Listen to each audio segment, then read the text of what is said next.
খুচরা চুরি ঠেকাতে শক্তিশালী পদক্ষেপ নিতে নতুন আইনে স্বাক্ষর করেছেন নিউ ইয়র্কের গভর্নর ক্যাথি হোকুল। অলবেনিতে এক সংবাদ সম্মেলনে তিনি বলেছেন, খুচরা চোর ও সংঘবদ্ধ অপরাধীদের কারণে স্টেটের বাসিন্দারা ক্লান্ত। স্টেটের বাসিন্দা ও ব্যবসায়ীদের সুরক্ষিত রাখতে শক্তিশালী নতুন আইনে স্বাক্ষর করেছেন বলে জানান গভর্নর হোকুল।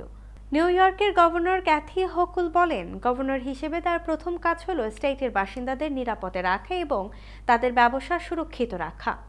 অলবেনিতে এক সংবাদ সম্মেলনে তিনি বলেন, কোনো সমস্যা দেখা দিলে প্রথমে তারা সমাধানের পথ খুঁজে বের করেন, এরপর সমাধান করার জন্য কর্মীদের প্রয়োজনীয় সহযোগিতা করেন। খুচরা ব্যবসায়ী প্রতিষ্ঠানগুলোতে চুরি সহ সংঘবদ্ধ অপরাধ সম্পর্কে তিনি অনেক শুনেছেন। এ ধরনের সমস্যাকে তিনি স্টেট পর্যায়ের সমস্যা বলে মনে করেন না। তিনি মনে করেন এগুলো স্থানীয় সরকার পর্যায়ের সমস্যা।